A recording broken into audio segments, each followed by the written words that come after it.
Shalom, Shalom. shalom.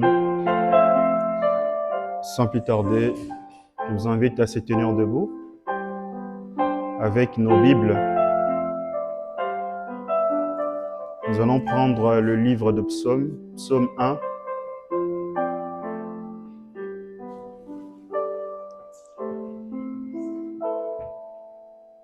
Nous allons prendre nos Bibles dans le livre de Psaume 1.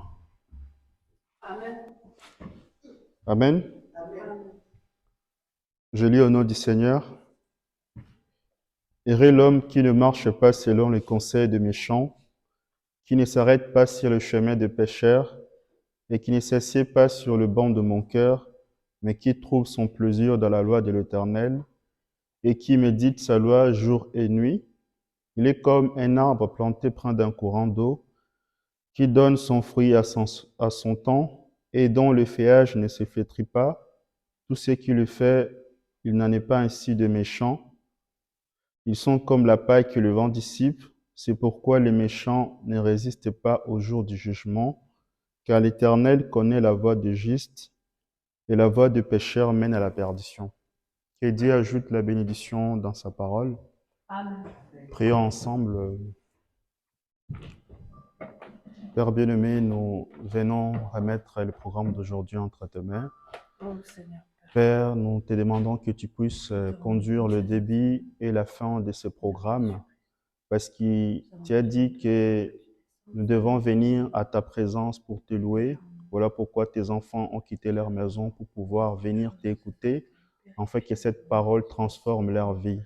Pour le reste, nous soumettons entre tes mains. Dispose la pensée, le cœur de tes enfants par lequel la parole doit passer pour s'aimer. Pour le reste, nous soumettons entre tes mains et nous recommandons le reste dans le parfait nom du Seigneur Jésus-Christ. Nous avons ainsi prié. Amen. Amen. Nous allons prendre nos cantiques numéro 200. Cantique numéro 200. Je vais aller à la terre promise. Sur le page 52.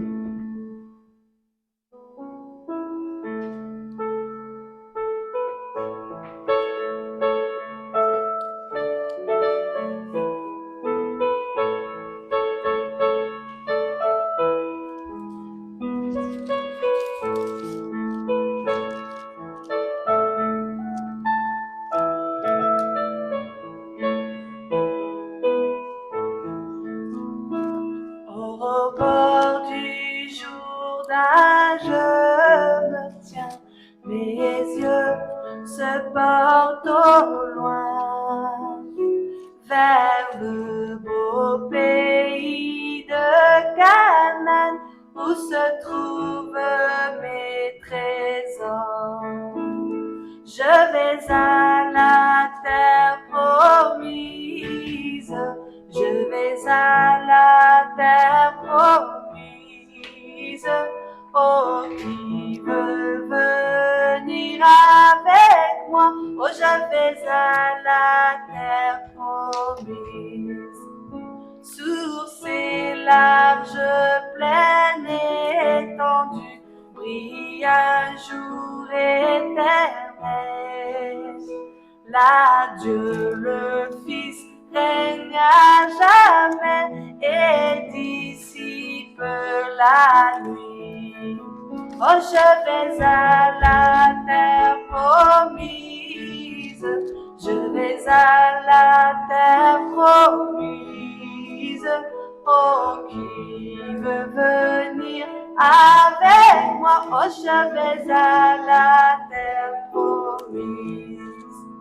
Ni souffle malsain, ni vent froid sur ce rivage saint. Maladie, chagrin, peines et mort n'y seront jamais sentis. Oh, je vais à la terre promise, je vais à la terre promise. Oh, qui veut venir avec moi? Oh, je vais à la terre promise. promise. Quand j'atteindrai ce bel endroit, être à jamais béni. Car je verrai la face du Père, en lui j'aurai du repos. Je vais à la terre promise, je vais à la terre promise. Oh, qui veut venir avec moi, je vais à la terre promise. Je vais à la terre promise, je vais à la terre promise. Oh, qui veut venir avec moi, oh, je vais à la terre promise. Je vais à la terre promise, je vais à la terre promise. Oh, qui veut venir avec moi, je vais à la terre promise. Amen. Nous allons enchaîner dans le cantique des 131. 231.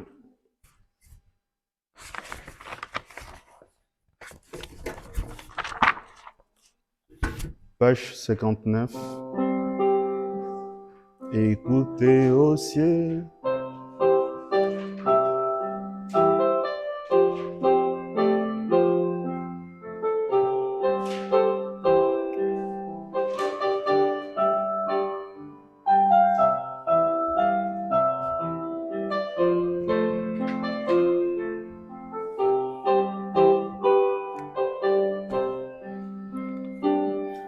Écoutez au ciel et tout ce qu'il y a, combien Jésus-Christ est riche en bonté, et toi terre des hommes et des bêtes des champs, où louer-le car il est bon.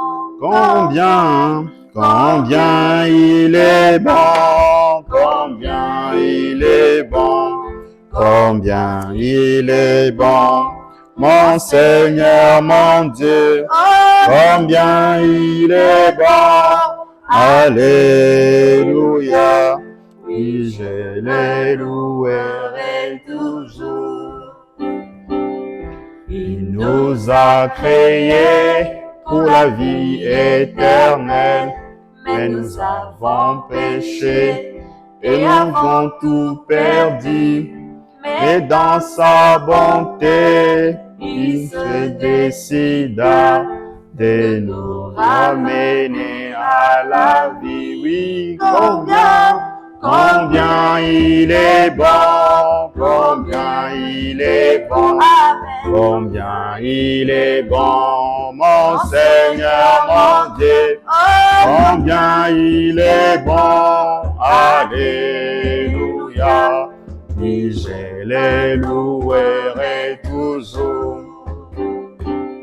Et comme un agneau, il vint ici-bas et versa son sang pour nous racheter.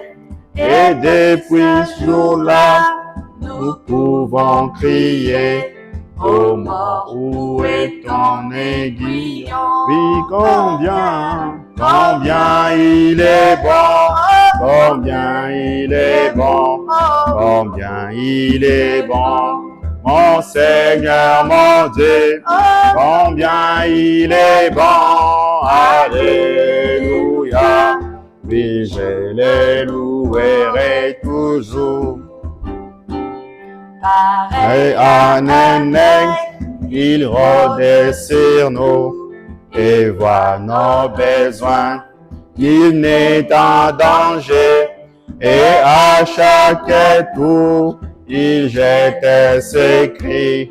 Ne craignez rien car je suis là. Oh, combien il est bon, combien il est bon, Combien il est bon, mon Seigneur, mon Dieu. Combien il est bon, alléluia. Oui, je les louerai toujours. Combien il est bon, combien il est bon, combien il est bon, mon Seigneur, mon Dieu. Combien il est bon, alléluia. Oui, je les louerai toujours. Et quand... Amen. Amen. Restons debout. Nous allons directement enchaîner dans le livre de Jean, 1 Jean 2. Nous allons prendre nos Bibles.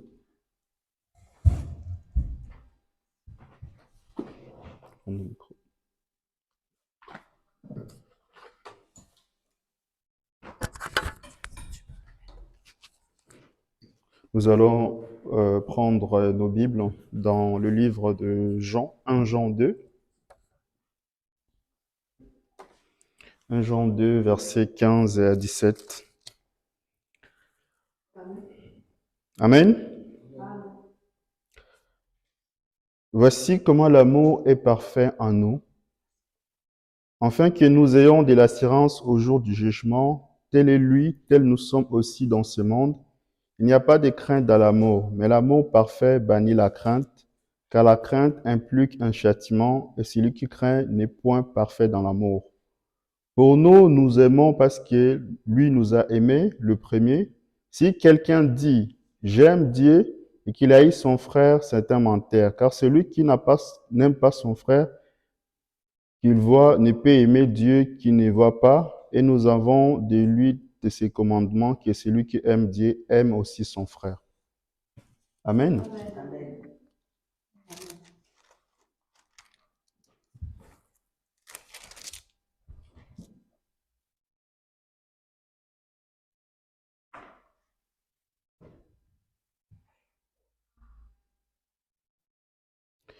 Nous allons prendre Jean 14, 15. Jean 14, 15. Je pense que c'est un test familier pour certains.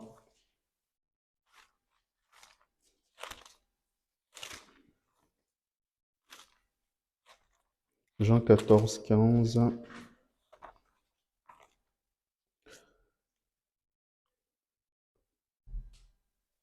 Amen. Si vous demandez quelque chose à mon nom, je le ferai. Si vous m'aimez, vous garderez mes commandements. Et moi, je prierai le Père, il vous donnera un autre consolateur qui soit éternellement avec vous. Amen. Pour le reste, je vous laisse lire à la maison. Que Dieu ajoute la bénédiction dans sa parole. Amen. Veuillez vous asseoir.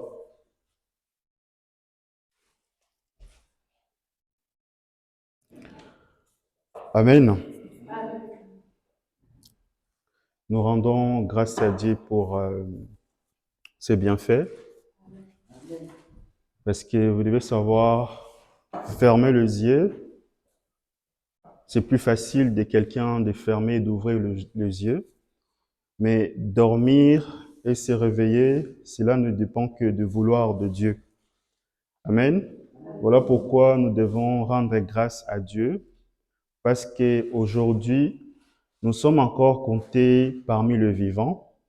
Il y en a certains qui sont dans des lits des hôpitaux, d'autres sont morts, mais toi et moi, Dieu a fait grâce que nous puissions encore être comptés parmi les vivants aujourd'hui.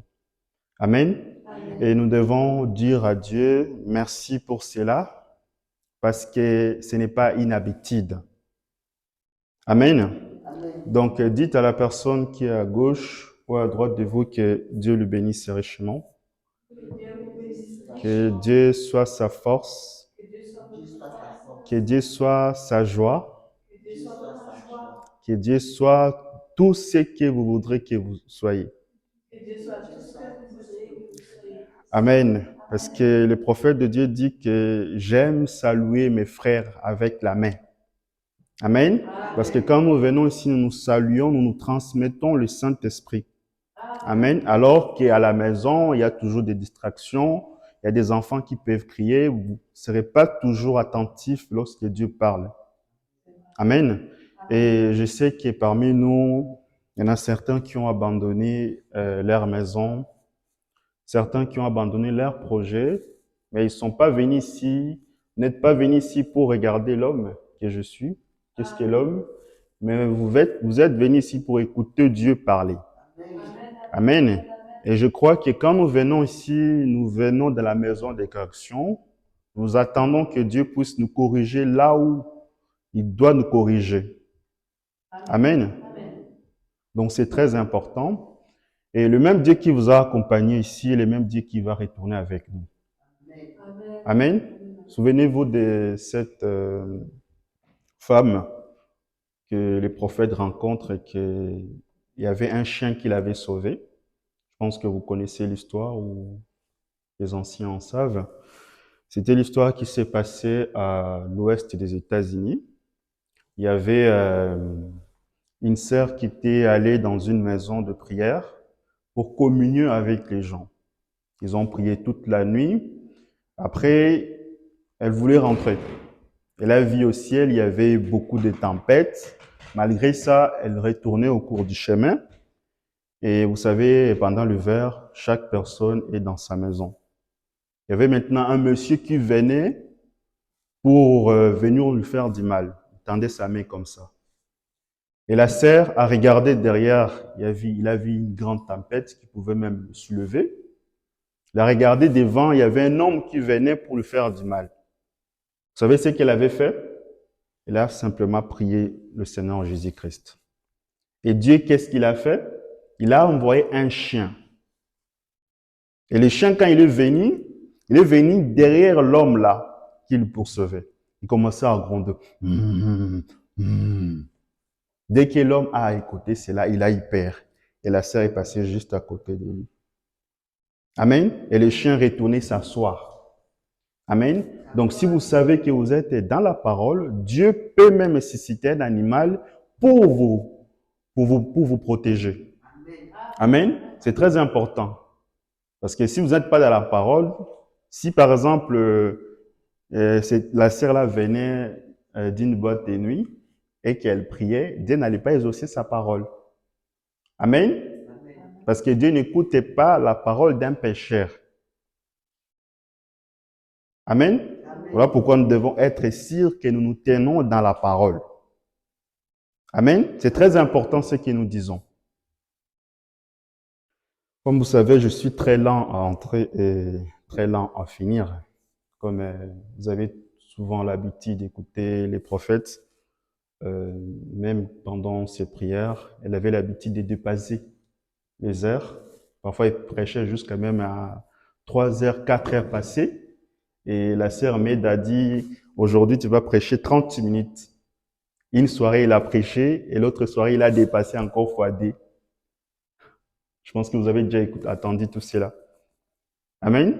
C'est très important parce que nous ne venons pas à l'église pour blesser le sentiment de qui que ce soit. Amen. Parce que la plupart des gens qui ont tendance à m'écouter disent souvent que je suis souvent tranchant dans ce que je dis. Ce n'est pas moi, mais c'est la parole qui fait mal. Amen. Parce que, vous savez, quand vous partez chez KFC, quand vous tombez sur, quand vous achetez les poulets, quand vous tombez sur l'os, vous ne jetez pas les poulets. Vous ne faisiez que contourner. Donc, si je venais à dire des choses qui vont à l'encontre de ce que vous croyez, amen. Donc, ne rejetez pas tous. Vous avez le droit, je ne dis pas par rapport à vous, hein, je parle en général, de dire que le frère Aristote se trompe, il ne connaît pas sa prédication. Vous pouvez avoir raison. Amen. Donc, tout ce que je vous demanderai, c'est de mettre ça dans le compte de mon ignorance et de mon manque de connaissances et de prier pour moi. Amen. C'est ça le but à laquelle nous venons ici. Amen. Comme je dis toujours, que quelqu'un qui vous aime, il vous dira la vérité. Amen. Donc, vous devez aimer quand quelqu'un vous dit des choses, même si ça ne vous plaît pas. Amen. Parce qu'aujourd'hui, nous avons trop gâté les enfants de Dieu. Amen. On les a appris les devoirs d'un parent envers les enfants, c'est-à-dire les devoirs de Dieu envers ses enfants, mais on ne les a jamais prêché les devoirs des enfants envers le parent. C'est ce qui fait que quand il y a des enfants de Dieu qui viennent à l'église, quand ils demandent quelque chose à Dieu, Dieu leur donne, mais quand Dieu leur dit de vivre la parole, ils ne veulent pas. Amen. C'est très important. Je vais prendre une citation pour pouvoir l'appuyer. Amen. Les instructions de Gabriel à Daniel, prêchées le 30 juin 61. Les prophètes de Dieu disent ceci. Et si Daniel, les prophètes du Seigneur, a pu consulter les livres de Jérémie et que ça lui fasse un tel effet, que même le fait qu'Israël sorte, que tous ceux qui étaient vivants sortent de Babylone pour retourner dans leur patrie, que ça le fasse gêner et prendre les sacs et la cendre, combien plus de fait cela devait faire à l'Église du Dieu vivant, de savoir que le temps est en train de se terminer, qu'il n'y aura plus de temps et que la venue du Seigneur et les glorieux milléniums vont bientôt être là. Amen. Il continue. Comment peut-on perdre son temps à jouer à des jeux d'argent? Amen. Or, nous savons ici, on ne joue pas au jeu de l'argent. On ne joue pas au loto. Amen. C'est très important. À aller à la piscine le dimanche. Vous écoutez? Le dimanche, c'est pour les jours du Seigneur. Pas de temps pour le Seigneur. On fait un saut là-bas. Si le pasteur dit quelque chose qui ne nous plaît pas, on se lève et on sort. Si la réunion dure trop longtemps, eh bien, on est mécontent. Regardez dans quel état nous sommes. Regardez ce que nous faisons. Amen. Donc, nous ne venons pas ici pour blesser quelqu'un, ni pour prêcher ou diriger la pensée contre qui que ce soit. Nous venons ici pour parler pour le corps du Christ. Amen. Donc, vous devez savoir que Dieu, dans la vie, il nous encourage à faire des choses qui sont bien et il nous décourage quand nous faisons des choses qui sont mauvaises. Parce qu'il se soucie de nous. Amen. Donc, nous ne cherchons pas ici, quand nous venons à l'église, je ne cherche pas non plus que vous soyez des milliers, que vous soyez 2000, 5000, 100. C'est très bien, mais comme le prophète dit, ce qui fait la beauté d'une église, ce n'est pas la quantité de gens, mais la qualité des individus qu'on présente devant lui. Amen. C'est ce qui fait la beauté d'une église. Je ne dis pas que les églises où il y a beaucoup du monde, ils n'ont pas Dieu. Je n'ai pas dit ça. Mais Dieu regarde la qualité. Amen.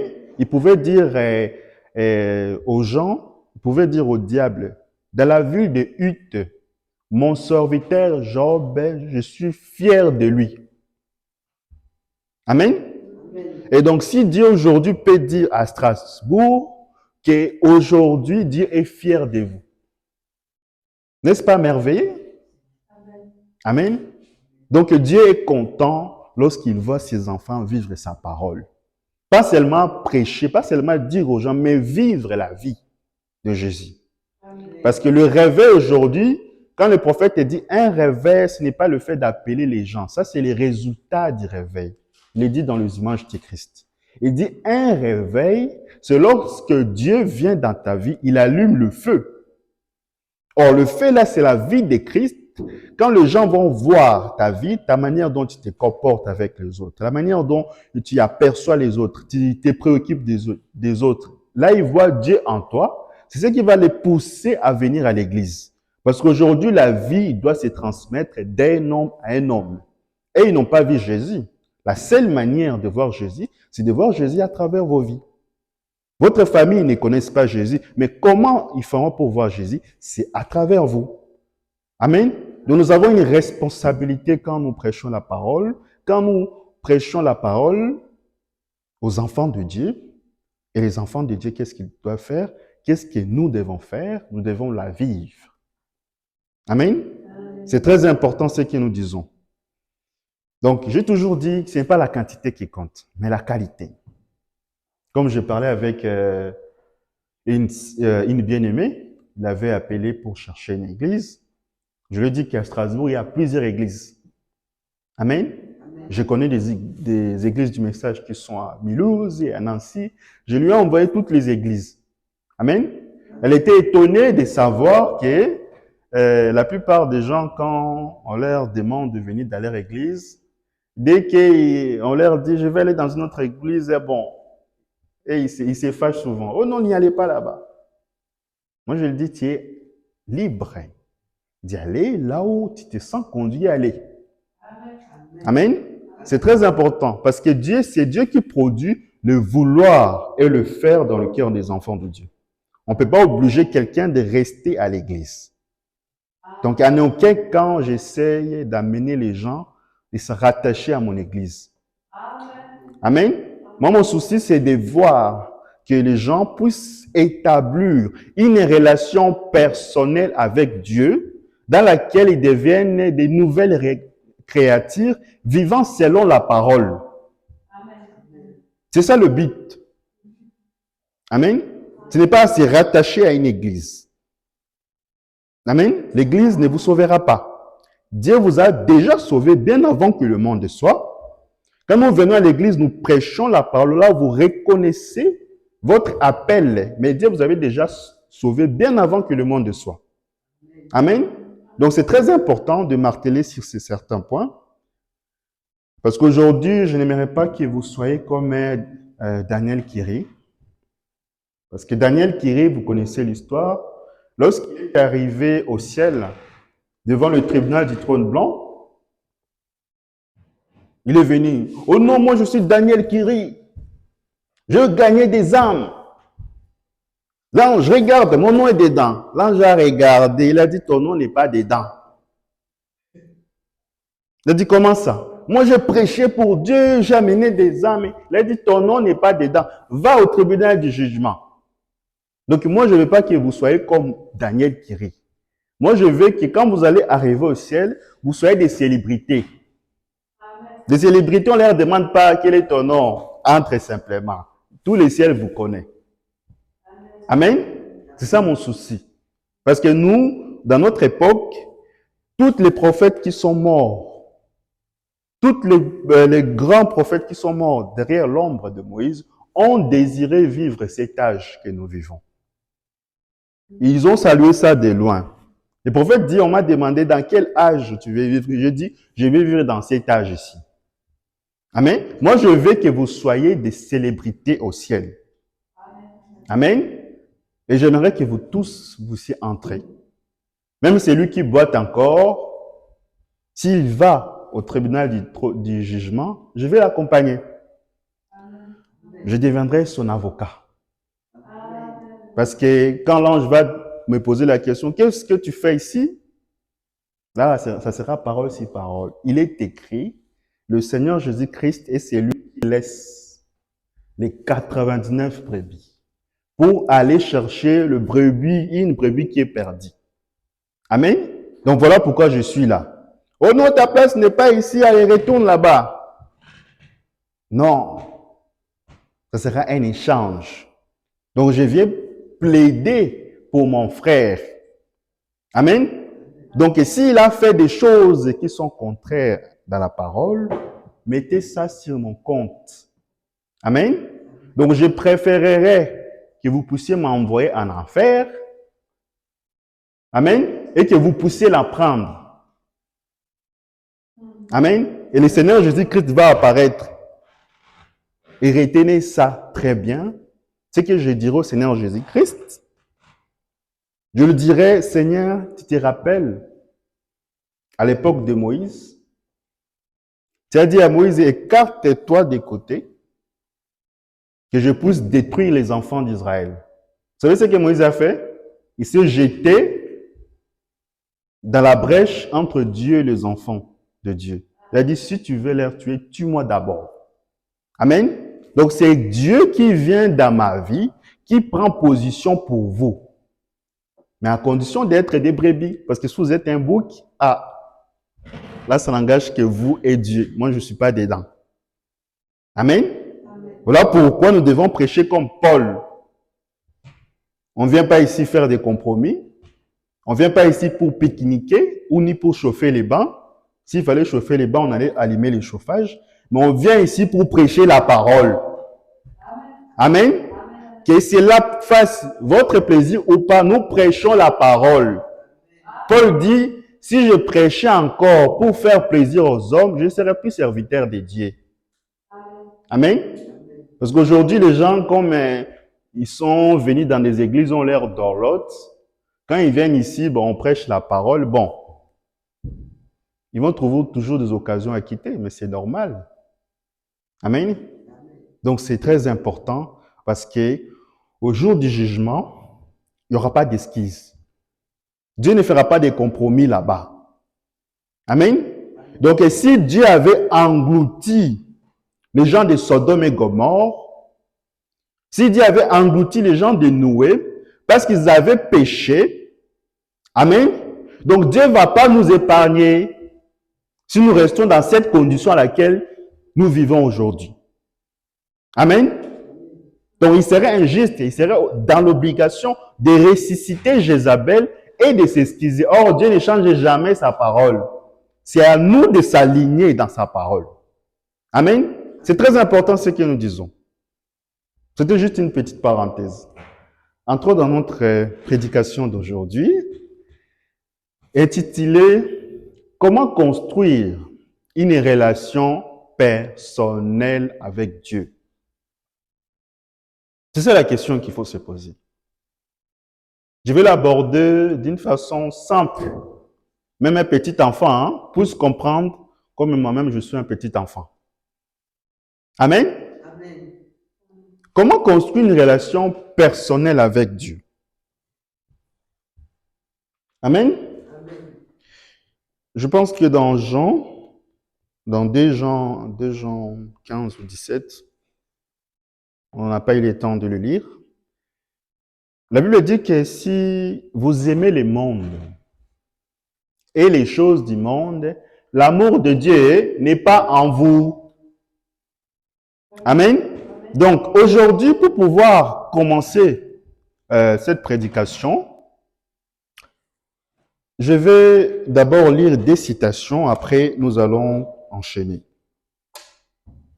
Amen. Lisons la prédication. Votre vie est-elle digne devant l'Évangile? Prêché le 30 juin 63 à Jeffersonville. Paragraphe 138. Chrétien, vous devez avoir une relation personnelle avec Dieu. Pour être un fils de Dieu, vous devez avoir une relation avec Dieu. Il doit être votre Père pour que vous soyez un fils. On n'a pas dit ici que Dieu est votre grand-père. Amen. C'est votre Père. Amen. Et seuls ses fils et ses filles sont sauvés par les membres d'une église.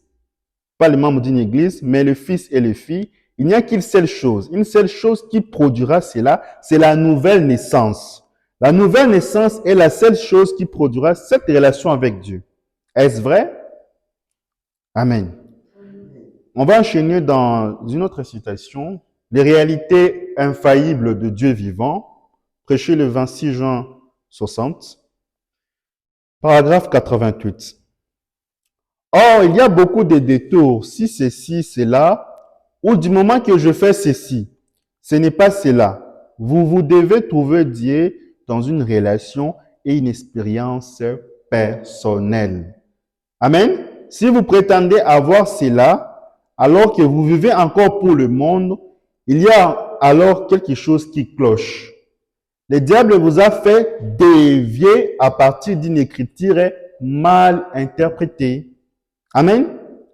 Donc, nous allons beaucoup plus développer cette partie. Donc, je vais appeler ça relation personnelle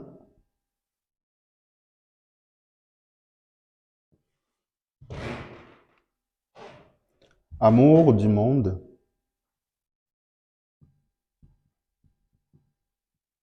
Manque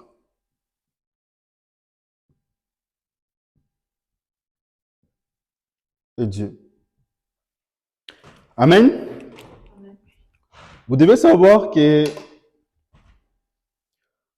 beaucoup d'enfants de Dieu, quand ils veulent développer une relation personnelle avec Dieu, la première des choses qu'ils font quand ils viennent à l'église, c'est pour demander à Dieu quelque chose. Amen. Oh Dieu, je viens pour que tu puisses répondre à mes prières. Ça, c'est pas l'amour, ça. C'est amour avec intérêt. Oh Seigneur, je veux que tu puisses me donner un travail. Donc, il vient à l'église, non pas parce qu'il aime Dieu, il vient à l'église parce qu'il aime ce que Dieu lui donne. Amen. Ça, c'est amour avec intérêt. Donc, pour aimer Dieu, il doit d'abord aimer le monde. Or, nous savons que Jean insiste. Si vous aimez le monde et les choses du monde c'est quoi? Les voitures, les projets, des choses qui sont pour toi un intérêt. Amen. Donc, il dit, si vous aimez cela, l'amour de Dieu n'est pas à vous. Amen. Ce qui fait qu'aujourd'hui, vous allez voir les enfants de Dieu, quand ils viennent à l'église, la première des choses, quand ils viennent à l'église, je pars pour que Dieu exauce mes prières. Et dans ces prières, ce sont les demandes, les choses du monde et tout qu'on sort. Amen. Ça, c'est pas l'amour. Amen. C'est pas l'amour de Dieu. Ça, c'est pas aimer Dieu. Amen. Et quand Dieu leur donne pas, bon, demain, vous allez plus me voir à l'église, hein? Bon, ils retournent là où ils étaient venus. Un amour avec intérêt. Amen. Amen. Donc, ce qui se passe aujourd'hui, quand vous êtes des parents, quand les enfants sont encore enfants, là, c'est facile de leur donner. Quand ils arrivent à un certain âge, il faut parfois leur dire non. Amen. Amen. Donc, on ne peut pas avoir tout dans la vie. Il faut savoir apprécier ce qu'on a. Amen. Amen. Et quand vous montrez à vos enfants les difficultés de la vie, ce qui fera que quand ils vont venir à l'église, quand Dieu va leur ne pas donner quelque chose, ils vont pas bouder. Parce que déjà à la maison, leur maman les a appris la difficulté de la vie. Ça va faciliter leur progression en Christ. Amen. Amen. Nous, on a trop gâté nos enfants. Ce qui fait que quand ils viennent à l'église, quand Dieu ne répond pas à leurs prières, bon, ils rentrent là où ils étaient venus. Et au jour du jugement, les parents, vous auront à répondre devant Dieu de l'éducation que vous avez donnée à vos enfants. Amen. Donc, c'est très important. Même quand les gens partent au travail, c'est pas qu'ils aiment le travail. C'est pas qu'ils aiment leur patron. Ils aiment le travail parce qu'ils savent qu'à la fin du mois, il y a les salaires qui entrent. C'est pas le travail qu'ils aiment, c'est l'argent. Un amour avec intérêt. Amen. Amen. Ce qui fait que quand nous arrivons à la fin du mois, il y a des amens qui entrent parce que les salaires viennent d'entrer. Quand le bro dit amen avec courage, c'est parce qu'il y a les virements qui viennent d'entrer. Ce n'est pas l'amour. Ça, c'est pas aimer Dieu. Lui, il aime l'argent plus que Dieu. Et quand on arrive au début au mi-mois, vers les 15, les amens diminuent. Amen. Amen. Ça, c'est pas l'amour, ça. C'est amour avec intérêt. Or, Dieu s'attend que nous puissions l'aimer, que nous ayons de l'argent ou pas. Notre amour avec Dieu doit être inconditionnel. Amen. Notre relation avec Dieu doit être inconditionnelle. C'est très important ce que nous disons. Beaucoup aujourd'hui, quand ils viennent à Dieu, c'est aussi par peur d'aller en enfer. Amen. Amen. Donc, si aujourd'hui on disait, dès que nous allons finir ici dans cette église, nous allons aller tous en enfer, je pense que la porte sera ouverte, tout le monde va sortir. Il va commencer à fuir. Amen. Amen. Donc, ils ne sont pas venus de la bonne façon. Ils sont venus parce qu'ils savent pour fuir l'enfer, parce que là-bas, il n'y a pas de climatiseur, là-bas, il neige pas, là-bas, il y a du feu. Je vais venir à l'église pour me cacher, pour chercher que quand je vais finir, je vais aller au ciel. Ça, c'est pas un amour. S'il plaît à Dieu que je puisse aller en enfer, à Dieu, je veux que Dieu fasse de moi ce qu'il veut. Amen. Amen. Même en enfer, je vais aller prêcher la parole. Amen. Donc, nous, notre amour, ça s'attache toujours à quelque chose que Dieu doit nous donner. Amen. Parce que nous voudrons combler un manque qui est en nous.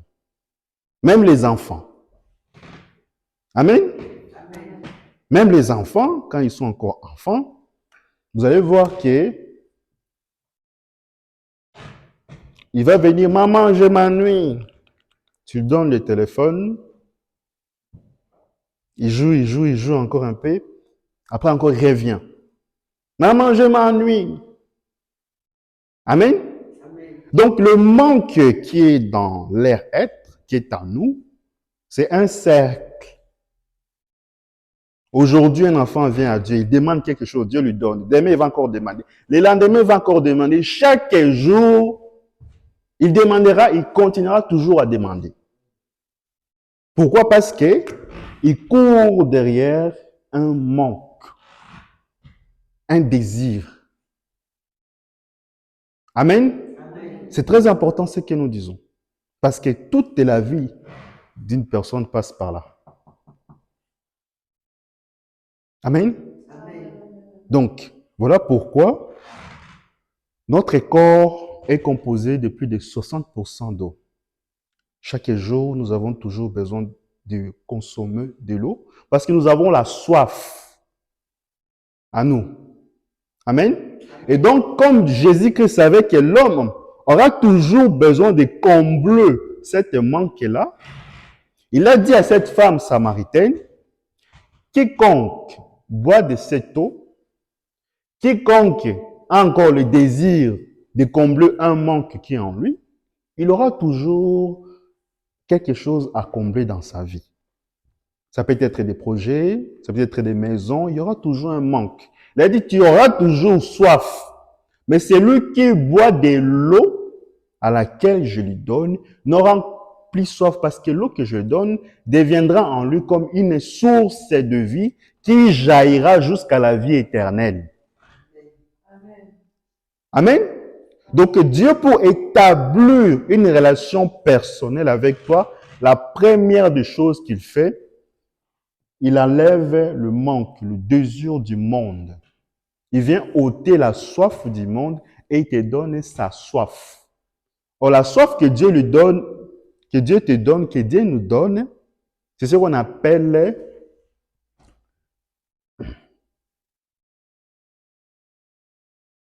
la joie de mon salut.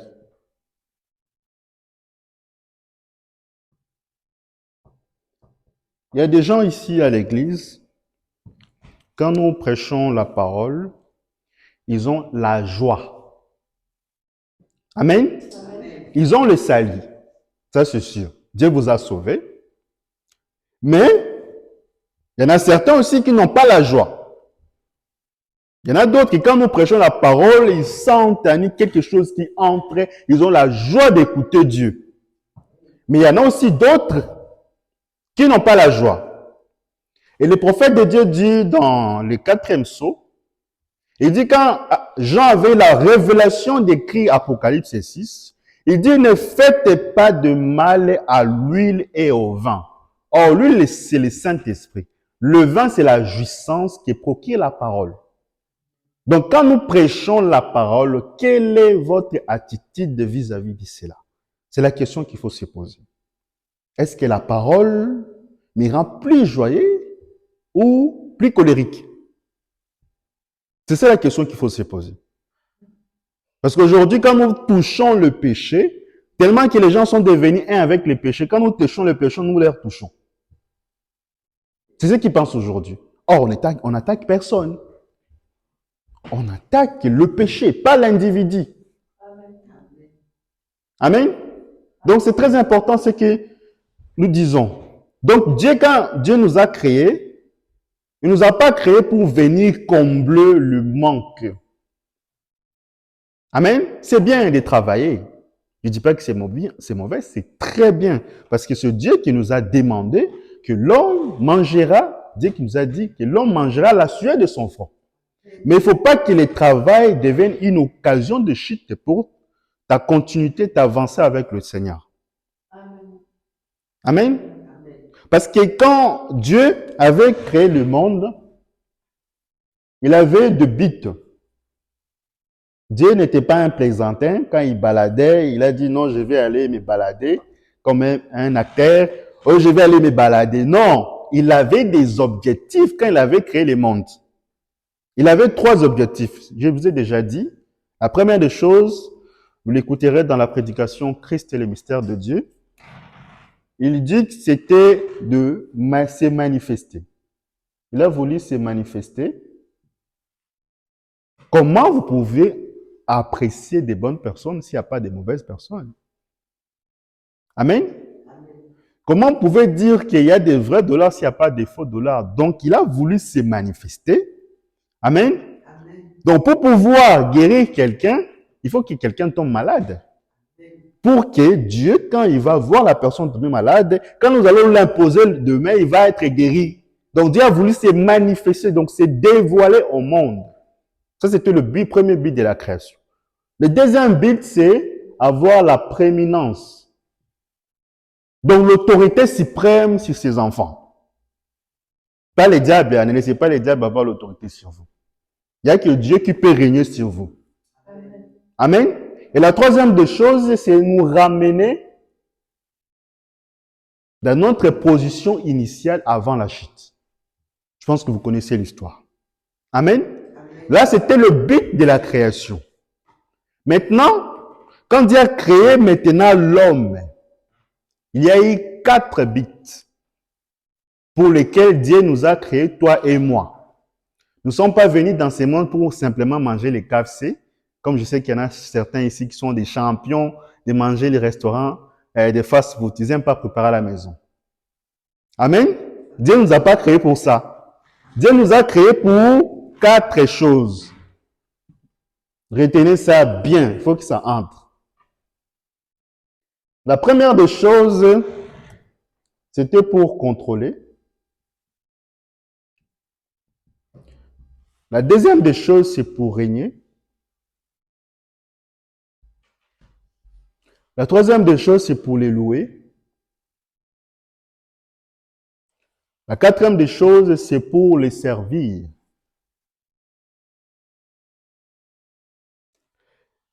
Ne laissez jamais. Amen. Ne laissez jamais que vos émotions, que vos problèmes, que vos songes puissent être au-dessus de vous. Amen. Ne laissez jamais la vie de quelqu'un puisse avoir une influence dans votre vie. Amen. Parce que la Bible dit que toute parole d'homme soit considérée comme un mensonge, celle pour Dieu soit considérée comme vraie. Amen. Le plus important, c'est ce que Dieu dit pour vous, pas les autres. Amen. Donc, Dieu vous a mis sur la terre pour contrôler. Aujourd'hui, nous avons beaucoup de gens parmi nous. Les émotions les contrôlent. C'est des gens qui se fâchent tout le temps, qui changent des humeurs.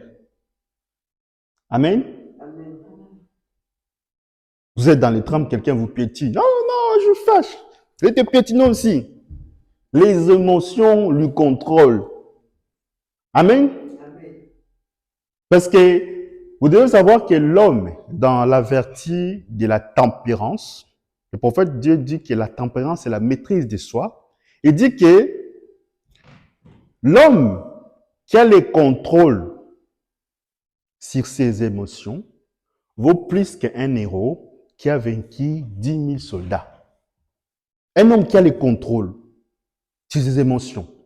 À la maison, on amène un problème par rapport à tes enfants. Comment tu réagis? Est-ce que tu prends quelque chose, tu tapes à tes enfants? Quelle est la chose qui te contrôle quand tu es face à une situation? Amen. Donc, ne laissez pas aussi non plus que le travail puisse vous contrôler. Parce que j'en vois aujourd'hui beaucoup, même dans les entreprises où on travaille, tellement que la pression l'air presse au travail, il laisse que la pression du travail puisse avoir le contrôle sur sa vie. Vous allez voir, même ma directrice, les samedis, se connecte, alors il n'est pas censé travailler. Je lui envoie un message sur Teams, je lui dis, les week-ends sont faits pour se reposer, hein? C'est pas pour travailler. Amen? Amen. Donc, ce n'est pas pour travailler.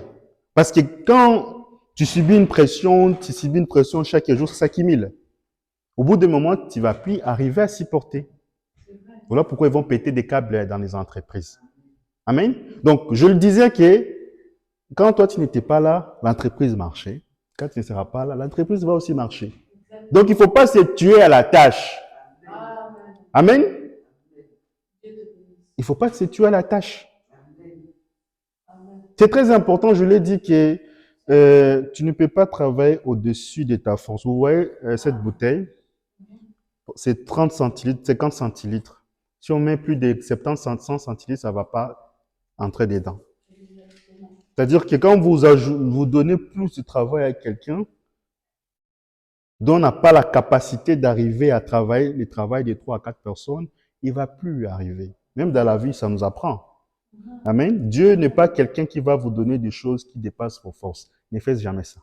Amen. Que ce soit dans les travaux ou quoi que ce soit, il ne fait jamais ça. Aujourd'hui, le problème, c'est parce que les gens qui sont dans des entreprises, qui ont fait plus de 20 ans, 30 ans dans les entreprises, c'est des vieilles personnes qui ont leurs vieilles idées. Et dans leur temps, 20 ans en arrière, ils avaient leur manière de réfléchir. Je vais trouver un emploi, je vais rester là-bas, ça devient une prison. Pourquoi? Parce que j'ai des dettes. J'ai pris une dette dans la banque, 200 000 euros, je dois payer. Donc si je quitte mon travail, comment je vais faire? Donc je reste là. La Bible dit quand Dieu ferme une porte, il ouvre une fenêtre. Ne soyez pas comme eux. Amen. Amen. Dieu pourvoira. Amen. Dieu c'est comme un père. Quand tu sais que tu ne peux pas faire ça, va le voir. Tu dis, Seigneur, là j'ai fait de toutes mes forces. Crée pour moi un chemin, je vais passer. Amen. Crée pour moi un travail, je vais trouver. Crée pour moi un projet, je vais faire. Amen. Amen. Dieu va le faire. Amen. Amen. C'est très important. Ne soyez pas comme eux. C'est les Johnny les corbeaux. Vous connaissez l'histoire de Johnny les corbeaux? Johnny les corbeaux, vous connaissez? Amen. C'était une histoire qui s'est passée aux États-Unis. Il y avait un cultivateur, était là, il a attrapé les corbeaux parce qu'il mangeait dans son champ de blé. Il lui a fermé une corde au pied. Là, tu vas rester ici. Des jours ont passé. Il a commencé à avoir faim. Ses amis, les corbeaux, volaient au-dessus. Ils criaient, quoi? Il disait, Johnny, viens, nous allons partir, l'hiver arrive. Johnny était enchaîné, non? Il ne pouvait pas voler. Johnny, c'est les corbeaux. Amen. Maintenant, il y avait un penseur qui passait là. Il a libéré les corbeaux. Il n'y avait plus de cordes. Les mêmes oiseaux sont passés encore. Il était libre, il pouvait s'envoler. Johnny, les corbeaux, viens, on va partir, l'hiver arrive. Johnny était là toujours. Moi, je suis toujours là, je n'ai pas bougé. C'est ce qui se passe aujourd'hui. Dans les entreprises, donc, il y a la corde au cou. Comme ils savent que j'ai des emprunts, je ne peux pas bouger. Donc, je reste là. Des Johnny, des corbeaux. Il faut quitter là-bas. Amen. Ne soyez pas comme là où le diable les a pris, les a enfermés. Dieu a versé, Jésus-Christ a versé son sang pour vous. Amen. Vous êtes libres. Amen. Amen. Donc, il faut dire, je suis jaloux de ma liberté. Ne permettez jamais, même à un démon, d'avoir le contrôle sur votre vie. Amen. Amen. Il faut dire au diable, je suis jaloux de ma liberté. C'est très important. Alléluia. Amen. Donc, ne laissez jamais quelque chose avoir le contrôle sur votre vie. Amen. La deuxième des choses que Dieu avait fait, c'est de régner. Régner, vous devez savoir que pour régner, il faut avoir un caractère. Le prophète de Dieu dit dans l'exposé, un homme qui n'a pas un caractère ne peut pas régner. Sinon, sa puissance est démoniaque. Donc Dieu, s'il sait que tu as son caractère, il peut amener un homme, il peut amener un homme de s'agenouiller devant toi. Amen. Il peut amener quelqu'un s'agenouiller devant toi. Souvenez-vous de l'histoire là de le fou d'Oregon, lorsqu'il a voulu taper le frère Branham sur la chair. Vous connaissez l'histoire. Il est venu, il a dit, toi, frère Branham, je vais te boxer aujourd'hui. Parce que lui, il avait la manie de taper les hommes de Dieu. Amen. Donc, il y avait beaucoup de gens. Le frère Branham a dit, frère, laisse-lui entrer. Parce qu'il y avait Tommy Osborne, il y avait des grands hommes de Dieu qui étaient là. Il prêchait devant 6000 personnes. Donc, le fou est venu. Il a dit, je vais te montrer combien de fois tu es un faux serviteur. Le frère Branham a dit, diacre, laissez-lui entrer, viens. Il est venu, il lui a craché. Écoutez, regardez la réaction des prophètes. Les prophètes n'ont pas dit un mot. Nous aujourd'hui, nous aujourd'hui, il n'a fallu pas que cet homme-là naisse. Il y aura des angels qui vont s'acheter. Toi, tu me connais, toi. Mais les frères Branham avaient un caractère. Amen. Amen. Il a dit aux policiers, il ne faut pas l'arrêter. Il a dit, j'avais l'amour en moi. Je savais que cet homme avait fait quelque chose de mauvais. S'il avait le Saint-Esprit en lui, il ne pouvait pas faire cela. Amen. Il a empêché que les policiers puissent les arrêter. Et ces fous-là ne s'est pas arrêté. Hein.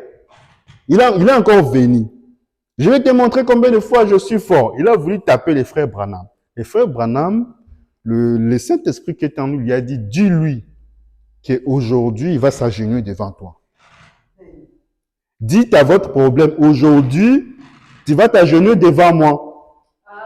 Dites à vos soucis, aujourd'hui, tu vas t'agenouiller devant moi. Parce que Dieu t'a donné l'autorité. Amen. Et aujourd'hui, vous avez ça en vous. Il faut simplement déclarer. Amen. Et le fou là, quand il est approché auprès du frère Branham, juste à 1 mètre, il est tombé par terre. Amen. Donc Dieu a amené l'homme qui pensait être fort, un fou, s'agenouiller devant la parole. Amen. C'est très important. La troisième des choses, c'est pour les louer. Louer Dieu chaque jour que Dieu a créé, c'est pour les louer. Chaque jour, le matin, quand tu te réveilles, c'est pour louer Dieu. Amen. Le glorifier, le dire combien il est bon. Combien il est bon. C'est très bien de chanter, mais il faut vivre ce que tu dis. Combien il est bon. Combien il est bon. Combien il est bon. Quand tu dis ça, c'est avec joie. Dieu, il n'aime pas quand on chante pour lui. Les gens qui aiment murmurer là, qui font des choses pour Dieu, ils murmurent. Dieu, regarde-moi, je fais ça, je fais ça. Dieu n'aime pas ça. Quand tu fais quelque chose pour Dieu, il faut faire avec courage. Il faut faire ça très bien. Amen. Amen. Amen. Parce que Dieu est bon. Amen. Le prophète de Dieu dit, quand vous partez au ciel, si vous ne me trouvez pas, allez là où il y a les orchestres. Vous allez me trouver en train de chanter. Amen. Donc, si vous ne me voyez pas au ciel, allez me trouver là où on chante avec ma voix de grenouille. Amen. Je vais aller chanter là-bas. On ne part pas au ciel pour croiser les bras. Mais pour louer Dieu. Donc, Dieu, quand il t'a créé pour les louer. Amen. Donc, c'est très important. Dieu, ce n'est pas un maître de discipline. Le prophète de Dieu dit, ou quand vous lisez la Bible, quand Dieu avait créé Adam, chaque soir, il avait des comptes à rendre devant Dieu. Le soir venait, il partait chez Dieu. Dieu, j'ai passé une bonne journée. Là, j'ai bien avancé avec toi. Ici, j'avais failli. Seigneur, pardonne-moi. Je ne savais pas ce que je faisais. Pardonne-moi. Dieu va te pardonner. Amen. Amen. Merci, Seigneur. Dieu, c'est un père, c'est pas un maître de discipline qui va vous fouetter. Non, je vais te taper. Il n'est pas comme ça. Il faut lui parler. Voilà pourquoi le prophète te dit que nous allons le lire. Je pense que c'est mieux. Nous lisons. Exposé. Dernière page, je pense. 372. Il dit ceci.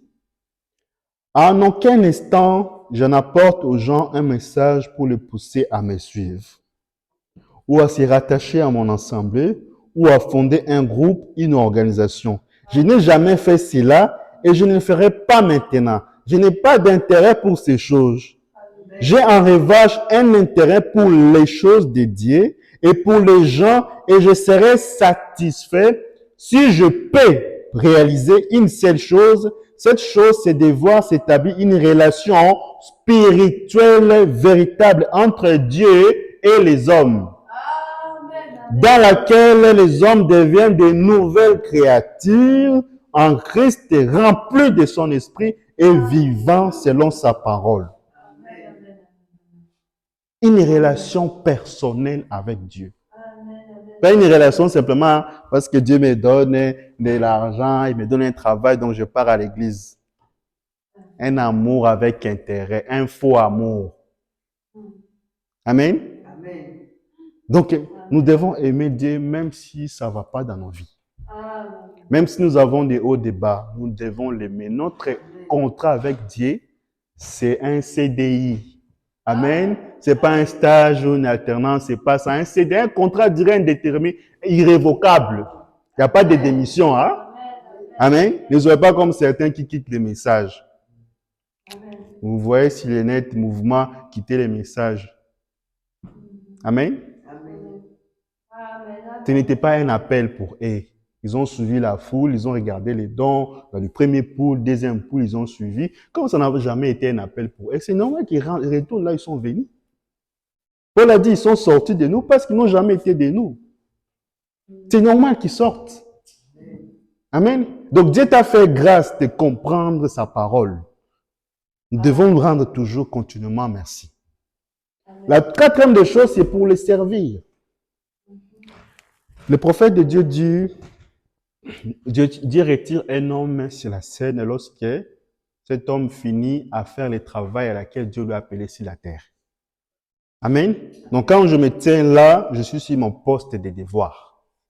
Je ne suis pas venu ici simplement pour travailler, c'est bien le travail, mais quand je me tiens là, je suis sûr que je me tiens sur mon poste de devoir.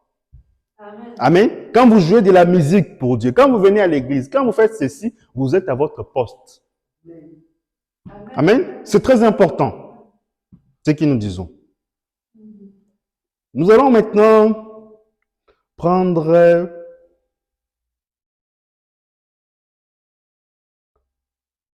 une prédication. Il gira par lui-même. Prêché le 12 décembre 54. 101. Écoutez, je vais dire quelque chose. Suivez. La foi est inconsciente. Amen. Croyez-vous cela? J'ai appris cela durant toutes ces années que j'ai voyagé autour du monde et j'ai rencontré des gens de différents milieux, mais la foi est inconsciente. Vous avez la foi sans même le savoir. C'est vrai. Vous avez la foi sans le savoir. C'est une foi inconsciente. Amen. Donc, la foi qui vous pousse à dire que demain, je vais travailler, mais vous ne savez pas si demain va exister. Mais vous dites ça pourquoi? C'est une foi qui est inconsciente. Demain, je vais voir le médecin. J'ai un rendez-vous avec le médecin. Mais qu'est-ce qui prouve que demain va exister? Mais vous dites ça facilement. C'est une foi inconsciente. Amen. Or, la foi inconsciente ne réfléchit pas. La foi inconsciente croit ce que la Bible dit. La foi inconsciente va plus loin que les raisonnements. Amen. Amen. Donc, dans vos paupières, quand quelqu'un veut te toucher comme ça, directement tes paupières se ferment. C'est une foi inconsciente. Amen. Je pense que quand vous connaissez, il y a des gens qui ont déjà conduit la voiture ici. Amen. Dans la voiture, vous avez la partie mécanique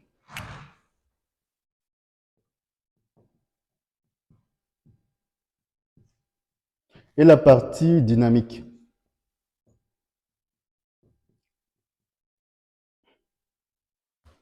La foi consciente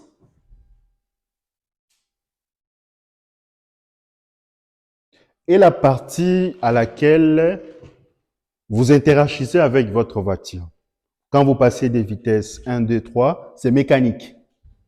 Amen. Donc, pour démarrer la voiture, je dois mettre ma première vitesse. Ça, c'est mécanique. Amen. Maintenant, il arrive des fois pour des gens qui font des longues distances, 5 heures, 10 heures, peut-être vous quittez Strasbourg pour aller jusqu'à Marseille, 7 heures du temps. Amen. Donc, vous allez commencer à conduire la voiture. Vous conduisez, vous conduisez. Après, au bout d'un moment, tout devient dynamique. Vous ne réfléchissez pas. Après, vous allez vous retrouver au Marseille, vous ouvrez votre porte, vous allez dire, ah, comment je suis arrivé à la maison? Pendant des heures, je roulais. Après un moment, bon, ma main a commencé à toucher, première vitesse, je ne me rendais pas compte, c'est devenu un automatisme. C'est une foi inconsciente, tu te demandes comment je suis arrivé à la maison. Amen. Amen. Là, c'est ta foi inconsciente maintenant qui prend le relève. Amen. C'est cette foi-là qu'il faut réveiller en vous. La foi inconsciente, retenez aussi, c'est les subconscients.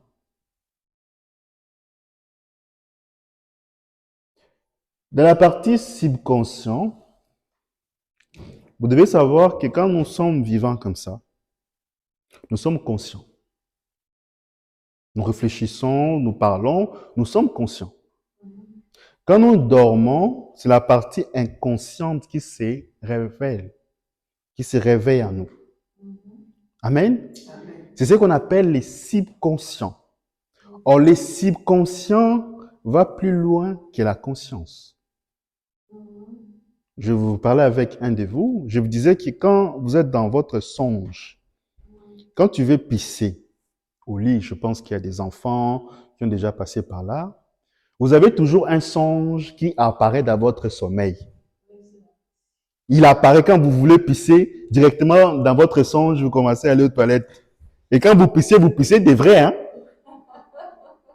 Je pense que vous connaissez ça. C'est la foi inconsciente qui interagit avec votre conscience pour vous rêver, pour dire, oh non, il est maintenant l'heure de se réveiller, mais aujourd'hui, il y a des gens qui pissent. Amen? Amen. C'est une foi subconsciente. Il dort en vous, il faut les réveiller. Amen? Amen. C'est très important. On aura peut-être le temps d'en parler sur ça, mais avançons. Amen? Il continue. Jésus-Christ, peu importe même s'il a été dans une tempête et qu'un grand vent faisait balloter le bateau, part et d'autre, ou qu'il se tenait devant une multitude de démons, il se tenait quelque part, cela n'a pas ébranlé. Il marchait carrément tout aussi comme un tranquille qui pouvait. Pourquoi? Il ignorait simplement la peur et tout ce qui l'entourait. Vous écoutez ici? La peur. Les prophètes, quand il a parcouru le monde entier, dans toutes les églises où il est passé, il a dit la chose que je voyais le plus chez les chrétiens, ce n'était pas parce qu'il y avait des divisions dans l'église, ce n'était pas ça. C'est pas parce qu'ils critiquaient les gens. Il a dit la chose que je voyais le plus, c'est parce qu'ils avaient la peur. On a beaucoup de périls à l'église. Or, je vous ai toujours dit que la peur n'est pas une vertu, c'est une malédiction. Amen. Oh, il a vu une araignée. Oh, maman, vous voyez un enfant, il crie à la maison. Tu viens, qu'est-ce que tu fais? Oh, j'ai peur de l'araignée, de peureux. Un animal. Amen. Comme au pays, nous avons souvent des chats qui chantent comme des bébés. Ils viennent toujours à la porte. Gna, gna. On dirait un vrai bébé, hein? Quand tu ouvres la porte, tu regardes un chat. Et au pays, on avait des gens, quand ils écoutaient ça, ils fouaient la maison. Ils disent la maison là est possédée. Il y a des gens qui ont peur des démons. Oh non, c'est quelqu'un qui fait la science occulte. La Bible dit c'est lui qui est en toi plus que celui qui est dans le monde. C'est comme l'histoire d'un enfant qui était dans l'eau. L'hippopotame est venu. Ses amis sont sortis, non. Ils lui ont dit, hé, frère, il faut sortir. Il y a l'hippopotame qui vient, sors vite. Il dit, c'est lui qui est en moi plus fort que celui qui est dans le monde. C'est bien, non? Mais il faut être sûr que Dieu est en toi. C'est bien de dire, oui, Dieu, celui qui est en moi plus fort que celui dans le monde. C'est très bien, mais il faut être sûr. C'est ça le danger aujourd'hui. On a beaucoup de gens qui proclament avoir Dieu, mais quand on regarde leur vie, on voit que c'est à 10 millions de kilomètres. Amen? Je pense que l'histoire dont les prophètes en parlent de l'amour divin, il donne l'exemple de ces buffles-là qui a voulu les tuer. Il passait en fait pour aller évangéliser. Il a rencontré un buffle. Les buffles venaient pour lui taper, pour lui tirer comme ça. Le frère Branham, vous savez ce qu'il a fait? Il a projeté l'amour divin. Mais pour projeter cela, il faut déjà avoir la nature de Dieu en vous. Il dit, écoutez bien la pensée. C'est que je vous recommande de saisir la pensée. Il dit, écoute bien l'animal. Je ne suis pas ici pour venir te déranger. Je sais que tu étais là calme. Amen. Mais je ne fais que passer mon chemin. Si j'étais dérangé, demande le pardon. Là, il disait ça dans son cœur. Hein? Et le chien, quand il est venu, le buffle, quand il est venu pour le percuter, lorsque le frère Branham disait cela, il parlait dans sa conscience. Et quand il a vu le buffle venir, il a commencé à parler. Il a dit, si je fous ici, il va me tuer. La première des choses, il a d'abord changé sa manière de penser. Et quand il a changé sa manière de penser, il a projeté ce qu'on appelle l'amour divin. Et quand l'amour divin est projeté, la grâce maintenant prend la relève. En ce moment, quand l'animal a vu cela, là, ce sont des choses de troisième poule. Il a vu cela, il s'est arrêté. Amen. Il n'était pas animé par la peur.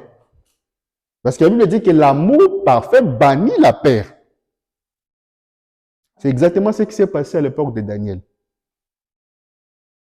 Daniel, dans la cave aux lions, quand les lions, parce que dans la Bible, on n'a pas décortiqué, quand les lions étaient venus pour les tuer, connaissez l'histoire, ce n'est pas que Daniel avait prié, lion, laisse-moi. Non. Dans la manière de prier de Daniel, il y avait une façon, il y avait une attitude. Amen. Dans Daniel, quand il avait prononcé la prière, il a dit la même chose que les frères Branham avaient dit, que je ne suis pas ici pour venir vous faire du tort. Amen. Et quand il a changé sa manière de penser, l'amour s'est projeté à travers ces animaux et la grâce maintenant, qu'est-ce qu'elle a fait? Ça a pris la relève et les lions ne l'ont pas tué. Un jour, on aura le temps d'en parler sur ça. C'est le même témoignage qui s'est passé chez la sœur Henriette Famba qui était retournée à la maison. Je pense que vous connaissez l'histoire qu'il avait fait lorsqu'il avait ressuscité les geckos à la maison. Amen. Amen. C'est un témoignage, mais c'est une prédication. Ça s'est passé exactement de la même chose. Il y a des témoignages où on prêchera, c'est des choses que les gens vivent dans la vie. Et quand ils sont devant des problèmes, ça se matérialise, ça devient une vie en eux. Donc, si vous n'avez pas la vie, oh non, les frères et sœurs t'a dit, si vous avez l'amour divin, vous pouvez aller dans la forêt, là il y a les lions. Et toi, lion, tu sais qui moi je suis? J'ai pas dit ça. Quand le lion va te tuer, je suis pas dedans. Il faut être sûr si tu as l'amour divin. Les frères Branham en avaient, la sœur Famba avait, Daniel avait tout ça. Donc, si tu n'es pas sûr, il ne faut pas y aller provoquer les lions pour rien. Amen? Amen. Ah, je suis très clair ici. Continuons.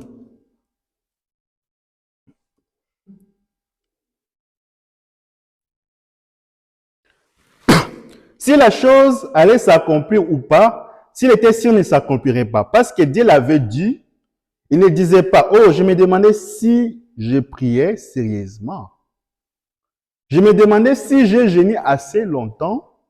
Je me demandais si j'ai fait telle chose. Il marchait carrément sans y faire attention. Je vous ai toujours dit, la prière et les jeûnes ne produisent jamais la foi. Vous pouvez jeûner tous les jours, vous pouvez prier tous les jours, ça ne produira jamais la foi. Parce que la Bible dit la foi vient de ce qu'on entend. Ce qu'on entend vient des prières? Non. Est-ce que ça vient des jeûnes? C'est très bien de jeûner. Je n'ai pas dit que c'est mauvais. Mais la foi vient de la parole. C'est la parole qui va te positionner pour espérer la chose que tu crois. Ce n'est pas les prières, comme aujourd'hui certains le pensent. Tu peux prier tous les jours, mais si tu n'as pas la foi, il n'y aura pas d'effet. Amen. Amen. C'est la parole qui produit les résultats. Continuons. Parce qu'aujourd'hui, les gens, vous savez, quand quelqu'un vit la parole et qu'on ne voit pas les promesses de Dieu s'accomplir dans sa vie, ça frustre souvent. Amen. Amen. Parce que nous voulons, quand quelqu'un est dans la parole et qu'il demande quelque chose, Dieu est dans l'obligation de donner. Ce n'est pas même un droit, c'est une obligation. Parce que la Bible dit, si c'est lui qui sait que ma parole est en lui et qu'il demeure en moi, demandez tout ce que tu voudras. Mais pourquoi certains, quand ils demandent, Dieu ne les ose pas? Pourquoi? Moi, j'ai toujours dit, quand vous demandez quelque chose à Dieu, regardez dans votre être. Si la chose que tu as demandé à Dieu, tu te positionnes correctement dans la parole, correctement dans la chose que tu as demandé. Parce qu'aujourd'hui, nous avons des gens qui ont tendance à balloter. Seigneur, j'ai demandé ça. Oh, après, donc, Seigneur, je change. Bon, je vais faire autre chose. Mais déjà, en toi, tu n'as pas une position. Tu penses que Dieu va décider à ta place? Il faut d'abord prendre une décision ferme en toi. Alors Dieu va descendre pour répondre à tes prières. Mais si toi tu es là à gauche, à droite, tu ne sais même pas où y aller, Dieu ne va jamais t'exaucer parce qu'il répond en toi en fonction de ce que tu lui demandes. Amen. Voilà pourquoi le prophète nous a prêché la puissance de la décision. C'est très important. Amen. La Bible dit que ton oui soit oui, que ton non soit non. Pas des gens qui ont oui ou non, oui ou non. On ne veut pas des gens là comme ça. Voilà pourquoi le prophète de Dieu dit d'Ésaïe que dans les derniers jours, les tables du Seigneur seraient remplies de vomissements. Des vomissements, pourquoi? Parce que les gens sont devenus tièdes. Ils sont ni chauds ni froids. Et le Seigneur Jésus-Christ dit, celui qui est tiède, qu'est-ce que je vais faire? Je vais le vomir de ma bouche. Soit vous êtes chaud pour Dieu, soit vous êtes froid. Il y a que des camps. Au ciel, oh non, je suis ni chrétien, ni païen. Je suis au milieu. Je suis un athée. C'est faux. Amen. Soit vous êtes de Dieu, soit vous êtes de Satan. Ça, c'est un mensonge que le diable vous a trompé. Les athées, vous êtes dans les cas des diables. C'est tout. Il n'y a pas une autre explication. Amen. Parce qu'il n'y a que des forces dans ce monde. Le bien et le mal. On ne peut pas être moitié bien, moitié mal. Non. Amen. Amen. C'est ça aujourd'hui. C'est les dangers aujourd'hui. Continuons.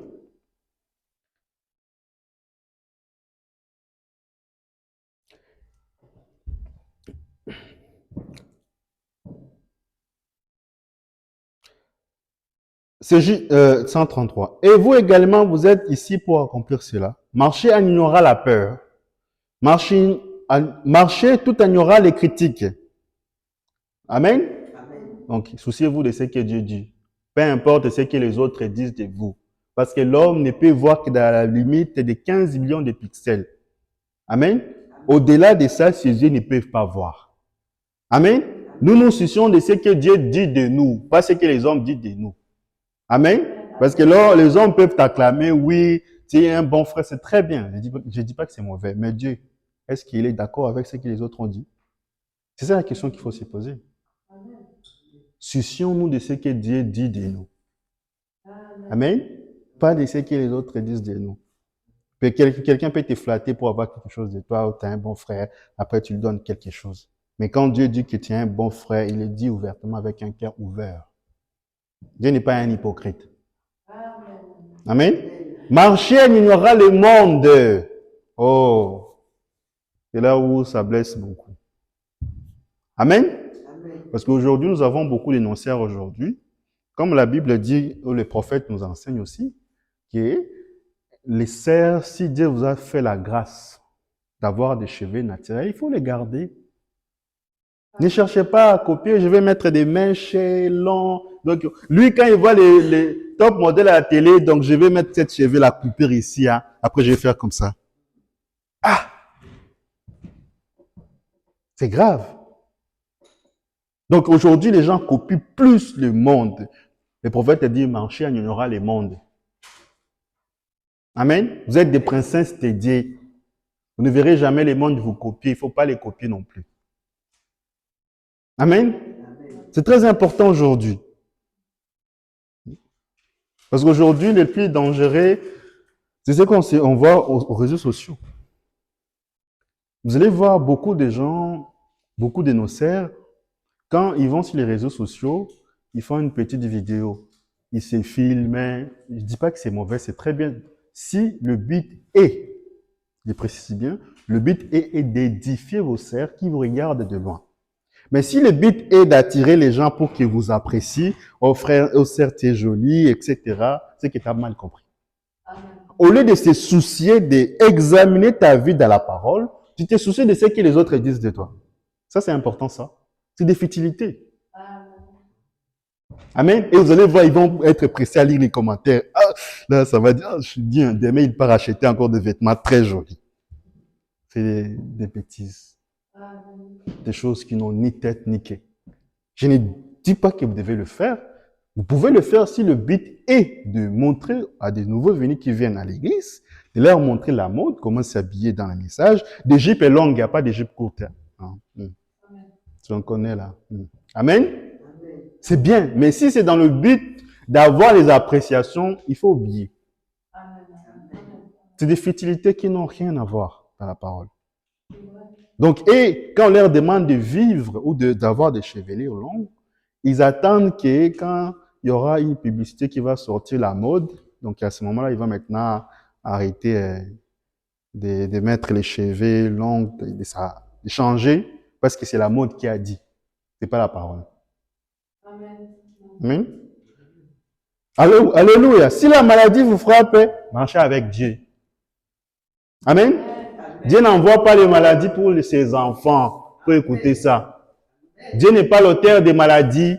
Il peut permettre que la maladie vous arrive pour vous remettre dans le droit chemin. Mais lui, il est lui-même qui donne la guérison. Il dit que le malheur atteint souvent le juste, mais l'Éternel leur délivre toujours. Amen. C'est très important.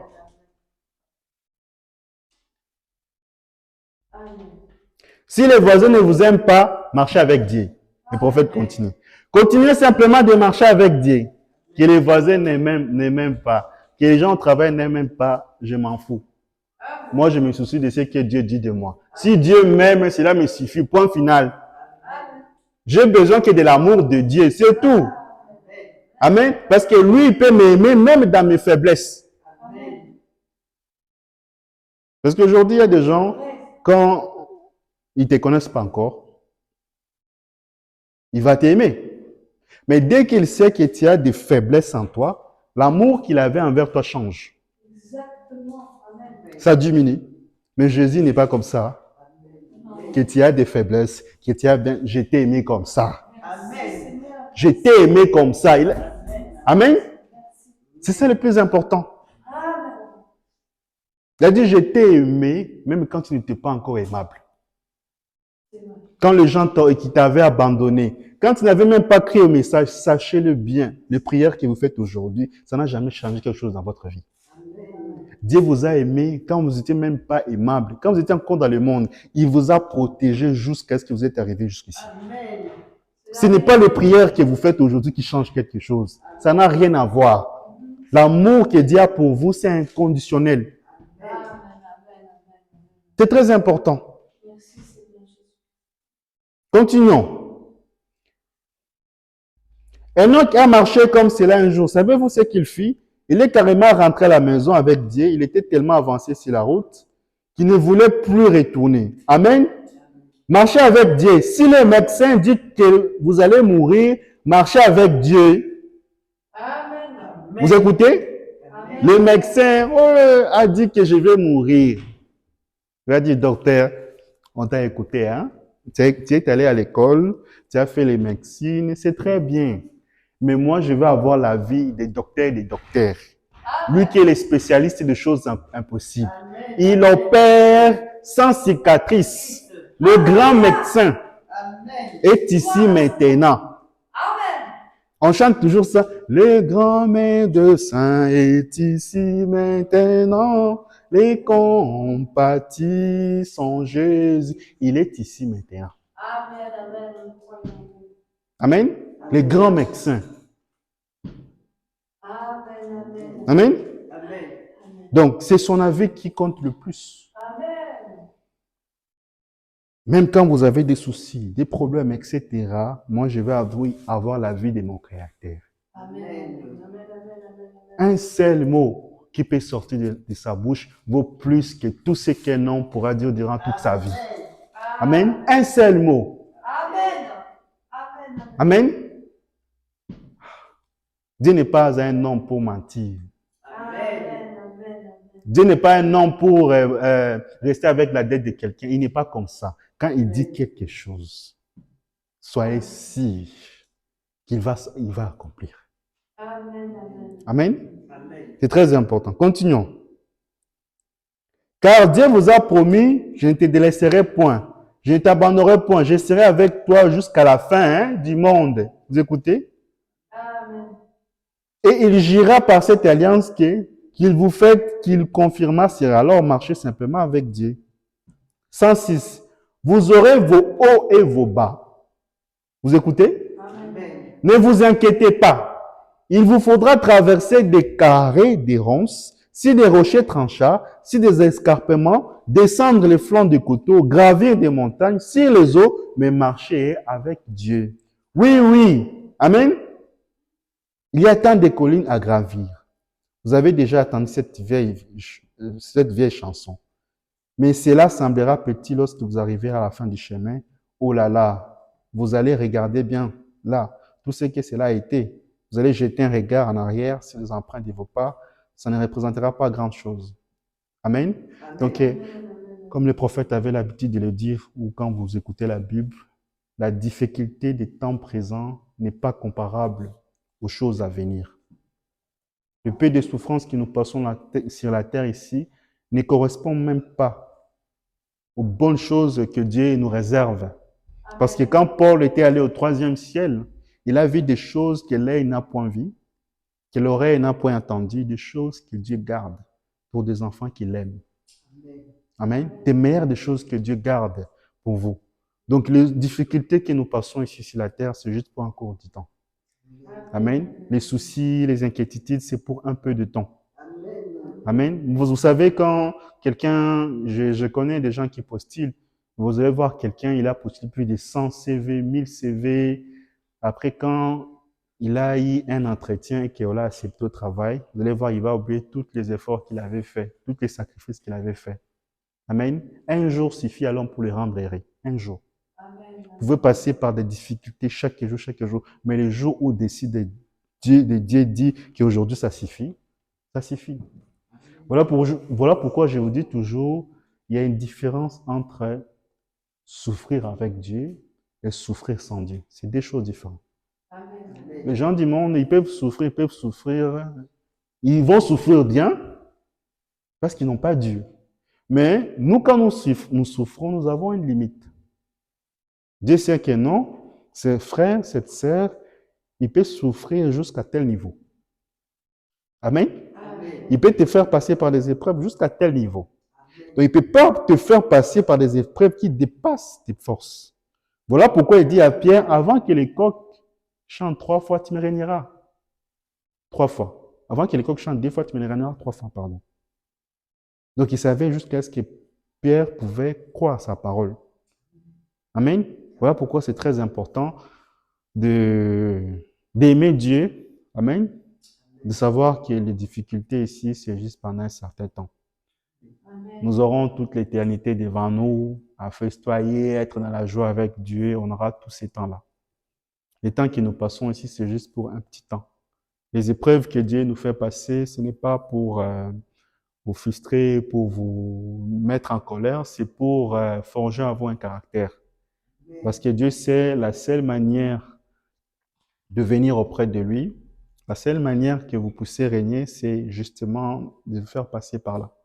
Il n'y a pas d'autre chemin. Amen. Parce que j'ai dit toujours qu'aujourd'hui, on a mal présenté le Seigneur Jésus-Christ aux gens.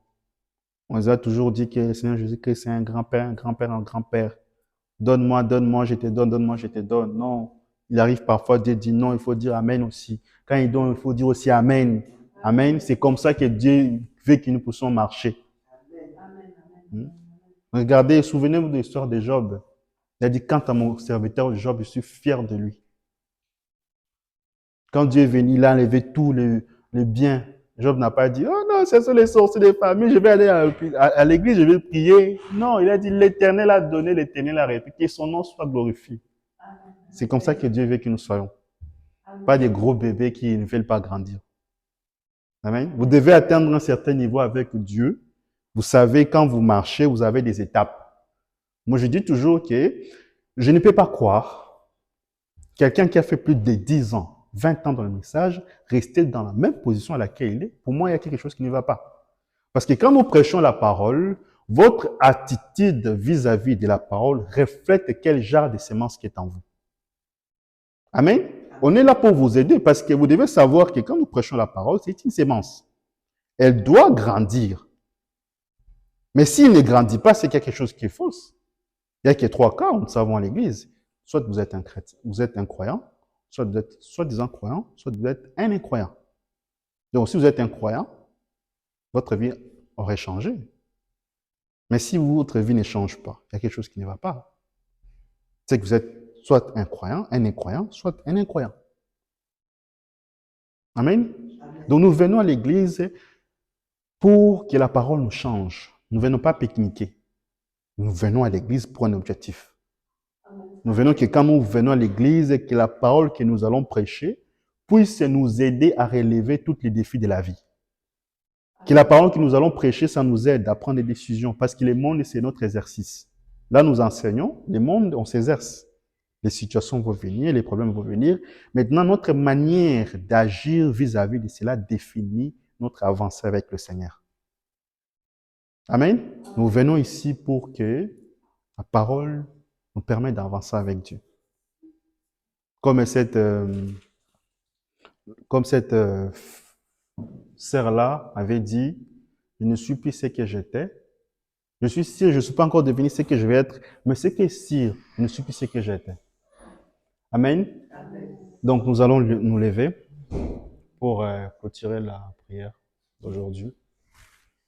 Lèvons-nous.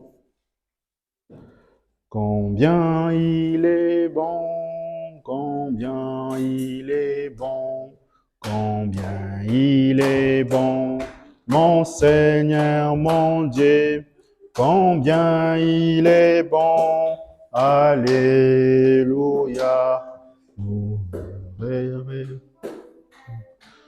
Nous allons prier. Si vous avez des requêtes, levez votre main. Remettons-en dans la main du Seigneur. Lui qui peut lire dans votre pensée, qu'il puisse sonder votre esprit et qu'il puisse vous donner ce que votre cœur désire. Prions. Père bien-aimé, nous venons encore avec tes enfants, les plus petits dans ton royaume, Te disons merci parce que tu as permis que la parole aujourd'hui puisse avoir une place dans notre cœur. Père bien-aimé, toi, tu connais ce que tes enfants désirent mieux que quiconque parce que c'est toi qui les as créés. Voilà pourquoi, Père, je viens avec chacun d'entre eux et que tu puisses donner à chacun ce que son cœur désire. Père bien-aimé, écarte le mal de leur vie et que ta parole puisse être un guide pour eux dans tout ce qu'ils vont faire. Père bien-aimé, pour le reste, nous soumettons entre tes mains nos projets. S'il y a un lendemain, nous les remettons entre tes mains.